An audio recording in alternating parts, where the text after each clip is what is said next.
This is Bloomberg Law with June Grasso from Bloomberg Radio. Yesterday, on so-called Liberation Day, President Trump announced the steepest American tariffs in more than a century. So it's 67%, so we're going to be charging a discounted reciprocal tariff of 34%. I think, my fellow Americans, this is Liberation Day. In other words, they charge us, we charge them less, so how can anybody be upset? But obviously, plenty of people are upset, leaving financial markets around the world reeling today. About $2 trillion was erased from the S&P 500 for its worst day in 5 years as the tariffs threatened to slow growth, rekindle inflation, and wreak havoc on the global economy. Joining me is an expert in tariffs and national security law, David Townsend, a partner at Dorsey Whitney. Under what authority is President Trump imposing these tariffs? And so these tariffs are imposed under the International Emergency Economic Powers Act, or IEEPA. IEEPA allows the president to declare a national emergency with respect to a variety of things that the president believes undermine U.S. national security and has its basis and origin outside of the United States. Once the president declares that national emergency, it provides a legal basis for the president to take a number of restrictive actions with respect to commerce between the United States and the target of the IEEPA executive order. He says it's an emergency, and he's citing the trade deficits. A lot of people wouldn't consider that an emergency. Does he get to decide completely? Well, under IEEPA, the president is provided by Congress broad authority to define what is or is not a national emergency. Under IEEPA, successive presidents have declared a wide variety of topics to constitute a national emergency. And to date, there's not been any judicial decisions that have reversed a president in how they define a national emergency under IEEPA. And so there have been challenges to a president's use of IEEPA? Not really. The use of, I guess in this case, the use of IEEPA to impose tariffs is a new use of IEEPA. President Trump is the first president to use IEEPA as a basis for increasing tariffs. Previously, IEEPA has been used for targeting terrorist organizations or foreign countries that are deemed to be taking actions to undermine U.S. national security. President Trump is using IEEPA as a basis to change tariff rates on imports into the United States. So IEEPA is an exception because the Constitution gives the legislative branch the power to lay and collect taxes, duties, imposts, and excises, and to regulate commerce with foreign nations. I mean, traditionally, this is a role of Congress. Right. IEEPA is a statutory authority that Congress created to delegate their constitutional authority to regulate foreign commerce and impose tariffs to the president. Now, one legal question that remains and is unknown at this time is whether IEEPA was ever intended to allow the president and does allow the president to increase tariff rates. As I noted before, traditionally IEEPA was used as a basis for economic sanctions against target organizations, individuals, and foreign governments. Senator Chuck Grassley and Maria Cantwell introduced a bipartisan bill that would give Congress final approval on tariffs imposed by a president. I think that's a new development, that there is some momentum in Congress, including on a bipartisan basis, to reassert congressional authority and their constitutional authority to establish tariffs. Congress, because they have that constitutional authority, can step in at any time. They could reverse the reciprocal tariffs that President Trump announced yesterday.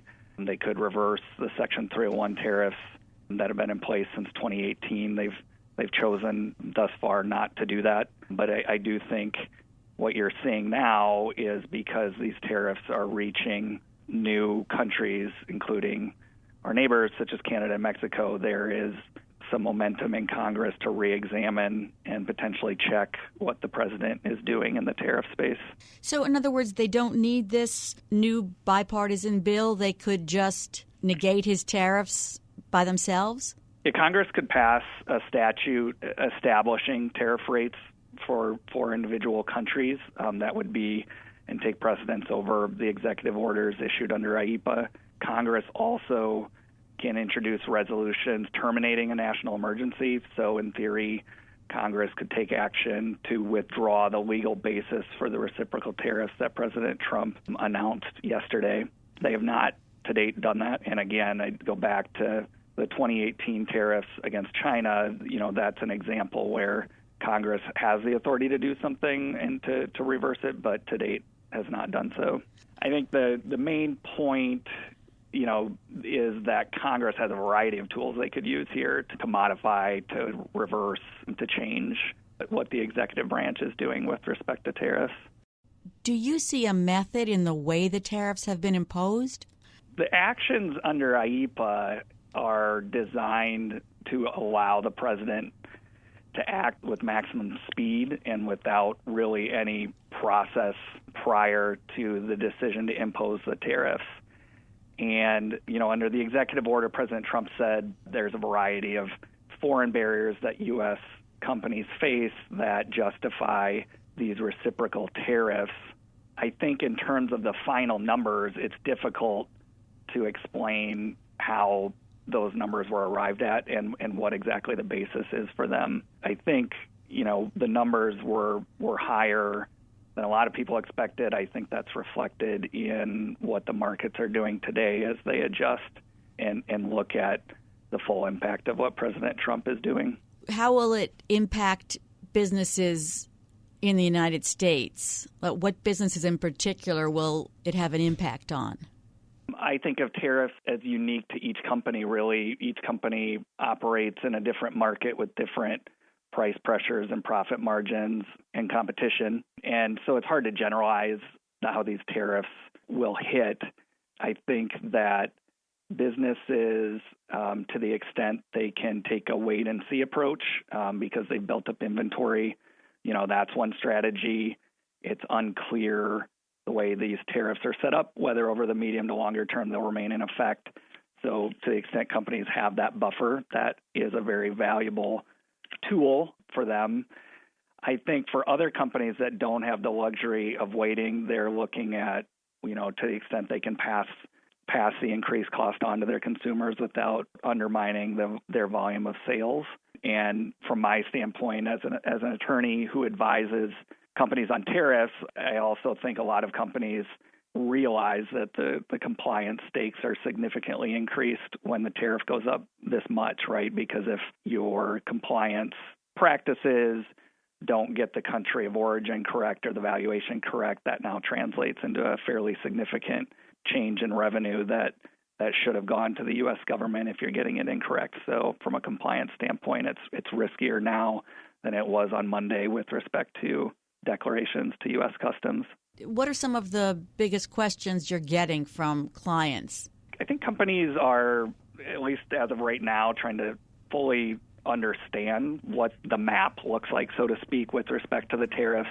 One thing that I think is going to generate a lot of questions is because the tariff rates differ by different countries, if you have product lines that make multiple stops prior to be importing into the United States through further assembly or manufacturing, then the country of origin question becomes vitally important because you may have a tariff rate down to 10% against a tariff rate that goes up to 49% on these reciprocal tariffs, and a lot of tariff liabilities at stake in applying the rule of origin correctly. So I think that's going to be one area where companies are examining carefully. The other thing is if you're stuck paying the tariff, the amount of tariff you pay is going to be determined on how you value the import as it comes into the United States. And so a lot of companies who may not have thought very hard about valuation because tariff rates were zero or very low are looking at that question to make sure they're not under or overvaluing the merchandise as it comes into the United States. A lot of the burden of this is going to fall on consumers. The Yale Budget Lab estimates that all the Trump administration's tariffs will cost the average household $3,800 in higher prices this year. Yes. I mean, I think to the extent that at the retail level, companies, either can or must pass on that cost to their consumers, it's going to drive up the prices of a variety of things here in the United States for consumers. And what do you think the president is trying to accomplish with these tariffs? Well, I'll put it this way. The executive order gives the president the authority to increase, modify, decrease, remove the tariffs based on what foreign countries now do in reaction to this executive order. So he could get into a cycle of retaliation and counter-retaliation. Alternatively, he might be able to reach concessions with foreign countries that result in these tariff rates coming down. I think one big unanswered question for the business community right now is whether the president intends for this to be a negotiation that results in changes in other countries' policies and practices, or if the president just believes that a universal tariff that applies to all global sources is a policy choice that he thinks improves the United States economically. We don't know which of those two it is until things unfold down the road. And how does the World Trade Organization factor in here? Well, one thing I think is interesting about the executive order is that it talks about the creation of the World Trade Organization and frames some of the issues here as the United States allowing other countries to get away with breaches of what they promised to do under the WTO. So that's the U.S. perspective. I think on the foreign perspective, they'll say, also pointing to the WTO, that we had a deal and the United States agreed to keep its tariffs low, and so they can't just sit by as the United States acts in violation of that commitment, and thus that becomes the basis for retaliation. And so it's hard to have that crystal ball to see whether this is going to create a spiraling effect of retaliation or counter-retaliation, or if instead we could get to some sort of equilibrium where these rates actually come down as a result of agreements between the U.S. and trading partners. Under the WTO, is there a mechanism if one member violates the trade laws? Yes, and that would be the complaint of the U.S. trading partners here, is that you could make a good argument that the WTO's entire purpose was to help countries define when another country is breaching its WTO obligations through the dispute settlement process. There have been a lot of complaints from Democrats and Republicans alike about the WTO dispute settlement process, but I think the reality is that foreign countries view this as the United States, walking away from that dispute settlement process and going completely to a sort of bilateral negotiating process for resolving trade disputes rather than multilaterally through the WTO. We'll see what tomorrow brings. Thanks so much, Dave. That's Dave Townsend of Dorsey and Whitney. Coming up next, the Supreme Court sides with an agency unanimously. This is Bloomberg. More than 1.6 million middle and high school students use e-cigarettes, and about 90% of them use flavored vapes. That's according to the CDC. So the FDA has cracked down on sweet-flavored vaping, rejecting applications for more than 1 million nicotine products formulated to taste like fruit, dessert, or candy, often with names to attract kids. And this week, the Supreme Court backed up the FDA's authority, throwing out an appeals court decision and ruling unanimously that the FDA's rejection of an application to sell vaping liquids in flavors like Jimmy the Juice and Peachy Strawberry and Suicide Bunny Mother's Milk and Cookies did not violate federal law. As Justice Elena Kagan said during the oral arguments, the FDA's position has been clear. You know that FDA thinks that flavors, FDA has been completely upfront about this, and I think that the point, that flavors, you give people blueberry vapes, the difficulty with that, and FDA I think has tried to document this, is that blueberry vapes are very appealing to 16-year-olds, not to 40-year-olds. Joining me is healthcare attorney Harry Nelson, a partner at Leech Tishman Nelson Hardiman. A unanimous decision in a case involving a federal agency. Surprise, surprise. I was surprised that the Supreme Court came out unanimous on this. When it comes to administrative procedure, which has been so controversial lately, it's surprising to see the court so unified. So it was a pleasant surprise to see them on the same page about supporting the FDA here. So let's go back a bit. The FDA rejected the applications to market the candy and dessert-flavored vapes. What was the reason for the rejection? The FDA essentially said that there was no public benefit and that flavored products raised concerns about protecting the public health, that the product flavors and the marketing names, which were, very hip names, were specifically intended to appeal to teens and would get more kids to be using e-cigarettes. So that was the justification for denying these applications for approval. So the justices undid this ruling from the Fifth Circuit Court of Appeals, which was an outlier among the circuits, and it accused the agency of a regulatory switcheroo. Tell us what the Fifth Circuit said.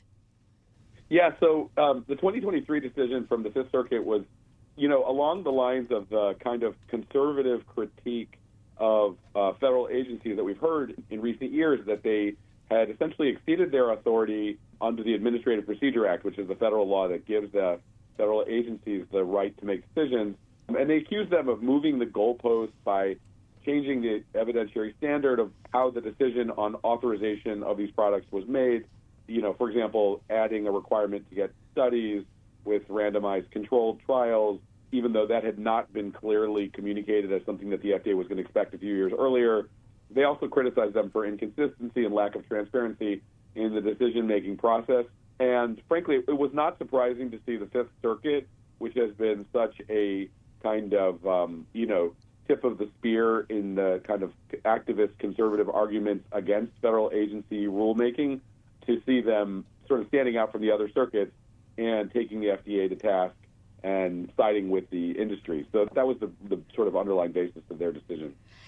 Last term, they were the most reversed circuit, taking that position from the Ninth Circuit, which held it for a long time. So Justice Samuel Alito wrote the opinion. Tell us what he said about the FDA's rejection of the applications. The decision, again, which was unanimous, was that, the FDA, we're talking now about a decision during the Biden administration, did not violate federal law, and that there was not a basis to view their rejection of the applications from these two e-cigarette companies as arbitrary. And essentially, the decision was really that the FDA was entitled to evaluate the evidence it evaluated, that there was no evidence that the FDA had made any kind of unreasonable or irrational decision. The justices are remanding the case or sending a case back to the Fifth Circuit to consider one aspect of the case involving the company's marketing plans. The point of the remand was to allow the Fifth Circuit to go back and reconsider its decision, taking the guidance that the FDA did not overreach administratively and that its decision was appropriate. But ultimately, as is always the case, the Supreme Court is remanding down so that the decision can be made at the appellate court level, and rather than actually taking the active decision itself here. So the Fifth Circuit's hands are tied, and they're bound by the Supreme Court's guidance here. The real question to me is what's going to happen at the FDA itself, and whether the FDA is going to make any change here. There's been a lot of questions asked about President Trump's stance when he promised in the campaign to save vaping, and whether that extends to these kind of, teen-focused e-cigarettes, and also because there's been changes at the FDA that have shifted the top regulator on tobacco out of the pictures. So there's a lot of questions what's going to happen at the FDA, but for right now, essentially the Supreme Court ordered the circuit to consider if there's any basis for its decision in spite of this ruling. And in the opinion, Alito highlighted the potential dangers of flavored e-cigarettes. He wrote, "The kaleidoscope of flavor options adds to the allure of e-cigarettes and has thus contributed to the booming demand for such products among young Americans." Yeah, absolutely. I mean, it's impossible to look at these products and the names and the flavors and to think that these are not focused on kids. There were products like Jimmy the Juice Man and Peachy Strawberry was an example of a flavor. There's a flavor, one of the companies, Triton, has Suicide Bunnies, Mother Milk, and Cookies. These names are, very clearly oriented towards youth culture and in flavors to make the products as attractive as possible to kids. We have a very established, mature market of adult cigarettes that don't have, branding like these things, don't have flavors with, candy and fruit and so on. And it's very unmistakable that this is an effort to grow a new audience, a new consumer base, and presumably it's a very young one. Is there an epidemic of vaping? No question. I think that has really been one of the big issues that's driven the FDA response. There's clearly among kids, among teens, an epidemic in vaping. It may have, peaked or certainly reached epidemic levels a decade ago, and there has been some decline from maybe the 2010s. But right before the pandemic, I believe the numbers were reported by the U.S. Surgeon General were like over 5 million high schoolers and middle schoolers using e-cigarettes. We famously had Juul, the brand that was blamed for that. But there has been a decline in reported numbers, but we still are seeing something like 10% of high school students using e-cigarettes. That might be only half of the number, or less than half from 5 or 10 years ago, but that's still a troubling number. And it's clear that flavored e-cigarettes remain incredibly popular and incredibly polarizing. Those on the other side of this equation have said that the agency, the FDA, hasn't accepted evidence that the e-cigarettes are not as harmful as once believed, and that studies show they can help people quit smoking? That's the argument being advanced by the e-cigarette makers, that on a harm reduction level, that these products are safer than smoking actual cigarettes, that they're much less toxic, and that also that these are a tool, because they are a safer alternative, they're a tool that can lead people to quit smoking. And, I'm sure that there is some evidence to support that view. These are complicated topics where, on the one hand, we're facing an immediate public health problem of, the net effects of people using these products and cancer and all the other negative health effects. But at the same time, it may be true that this particular product, among all the options of things that can be smoked, is one that is less harmful in its actual use and a pathway for people who want to quit. But it's almost impossible to resolve, the net public health gain of any one product, because there's so many choices in the market, and we're never going to get to a place of zero, smoking. We've made progress in the last few years, but it's really tough to talk about or make a compelling case, in my opinion, that these products are ultimately positive for public health, because there's more dangerous products out there. And the FDA, what's the line they draw? Because they have approved some tobacco-flavored vapes and allowed the first menthol-flavored e-cigarettes for adult smokers. I mean, what's the line that they're drawing? The standard that they've come to is, net public benefit, and the question is whether a particular product is appropriate for protecting the public health. And essentially, it's a balancing act that the FDA is engaging in of whether the product, does it help adult smokers switch from using traditional combustible cigarettes with all the additional problems that those bring, or, does it entice youth smokers? Which is it? And that's the challenge. Is it's not either or. To the extent these products can make the case that they are giving adult smokers a healthier option and potentially a pathway to stop smoking, that's a positive public benefit. And on the other side, that has to be weighed against whether this is encouraging kids or non-smokers to start smoking. So the FDA is balancing and looking for a net, decision about whether the benefit or the threat is worse. How important is this case? Is it a significant point in the FDA's battle with the vaping industry? I think this case is significant in that, we've seen in the last year with the sort of, the remaking of the Chevron deference standard, we've seen the Supreme Court essentially move to a position that, that weakens the power of federal agencies to regulate. But here was a case where the Supreme Court is pushing back and clearly defending the FDA. So I do think this case is significant in kind of signaling that we may have hit a high watermark of how much Supreme Court is, this court is prepared to rein in federal agencies.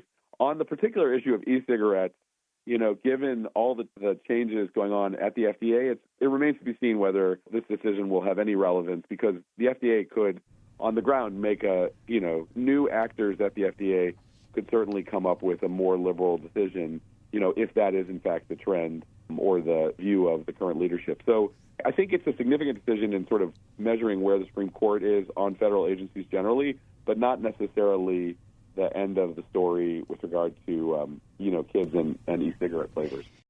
So as you mentioned, President Trump campaigned on saving vaping, and the executive director of the trade association that represents e-cigarette companies after this decision called on Trump to fulfill his campaign promise.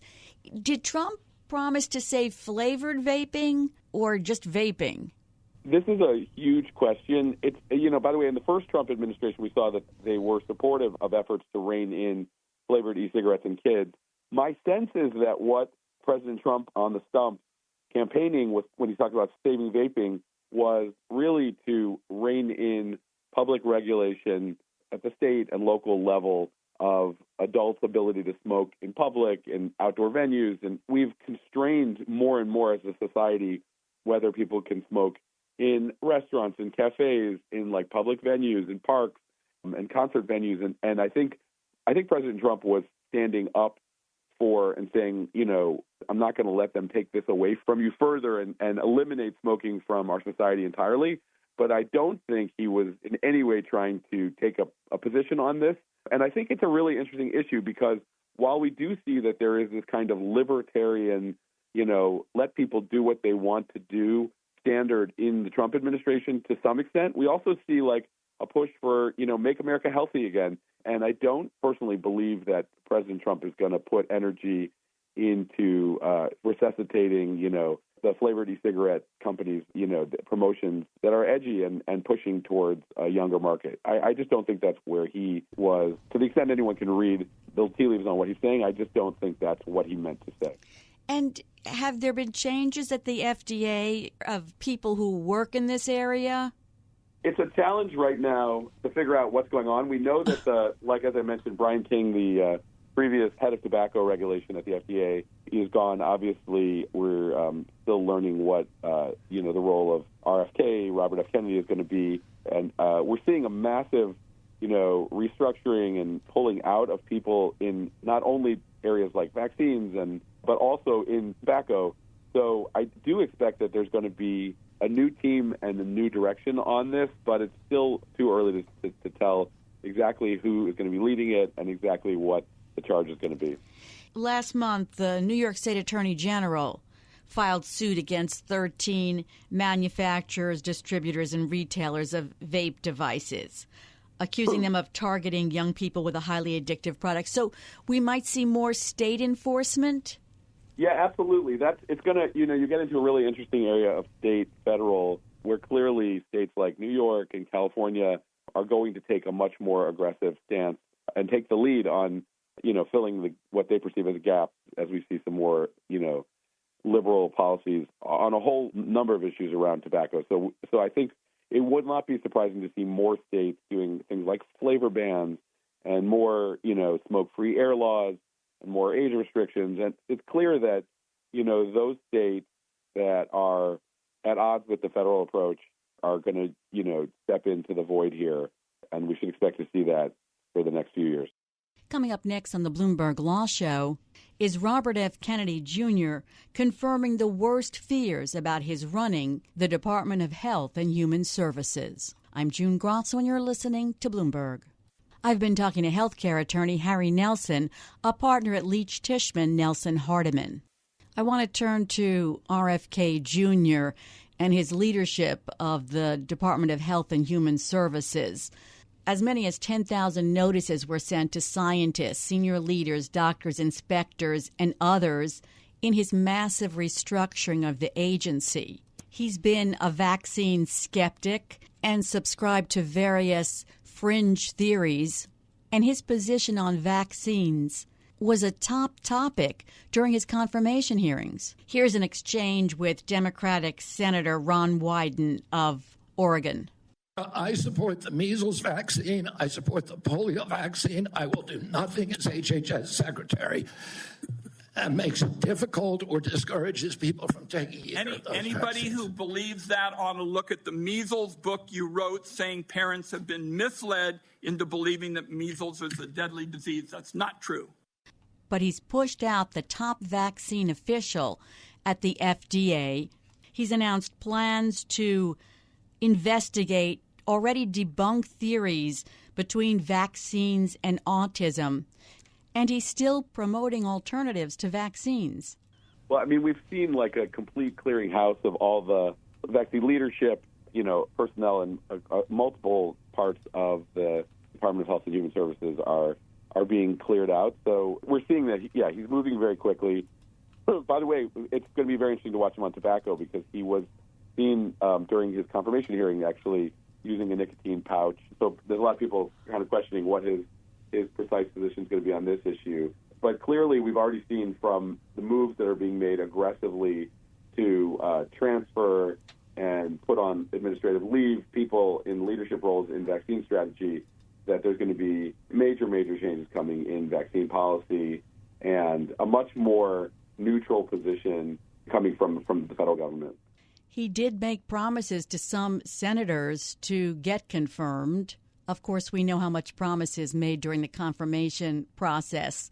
And what caught my eye was that he forced out the top vaccine official, the man behind the ramping up of getting the COVID vaccine out. Forcing these leadership changes and presumably putting into place people who are much closer to his own position as a vaccine skeptic is going to be a huge difference. We've also seen very quickly, that he's taking seriously a proposal to split the Center for Disease Control and Prevention into separate agencies that, in terms of data collection and policy recommendations, that could really change our vaccine response and vaccine policy.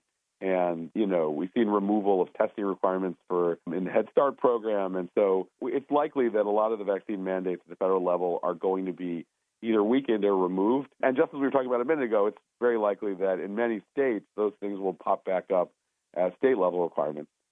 As far as the measles outbreak, which has now spread to Kansas and Ohio after sickening about 400 in Texas and New Mexico, he downplayed the importance of that vaccine in a Fox interview last month. He said there are adverse events from the vaccine. It does cause deaths every year. It causes all the illnesses that measles itself causes. Yeah. If we thought that a measles outbreak was going to, cause a reversal on all the vaccine skepticism, that certainly wasn't enough. Having more hospitalizations, having more burdens placed on public health with these efforts, does not appear that it's going to change the tenor on vaccine outbreaks. We'll see if things get much worse, if it gets really severe, if, the public perception will change and the public mood will change and whether we'll see a shift. But it does not seem that at least the initial measles outbreaks that we're seeing are driving any change of heart on the part of RFK or, on a broader level. Harry, is there any other area that he's, doing things in that concerns you?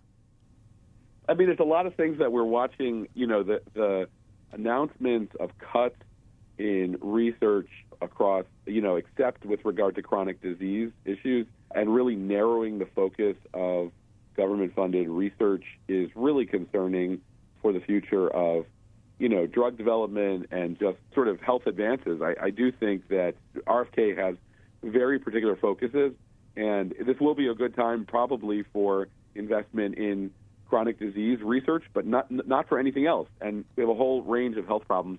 And, of course, we're watching closely on things like, is there going to be more politicization at the FDA on a broader range of topics, not just on e-cigarettes, but on reproductive health and other kind of controversial medications, on contraception. My hope is that, that the FDA, that as much as possible, will see, clinical research and government government approvals of new therapies, new drugs, new devices, and so on, continue and not have a disruption to our public health infrastructure.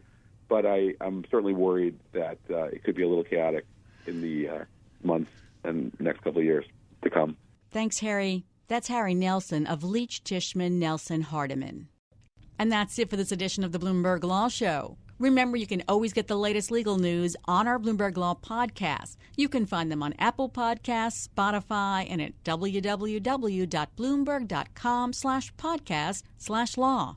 And remember to tune into the Bloomberg Law Show every weeknight at 10 p.m. Wall Street time. I'm June Grasso, and you're listening to Bloomberg.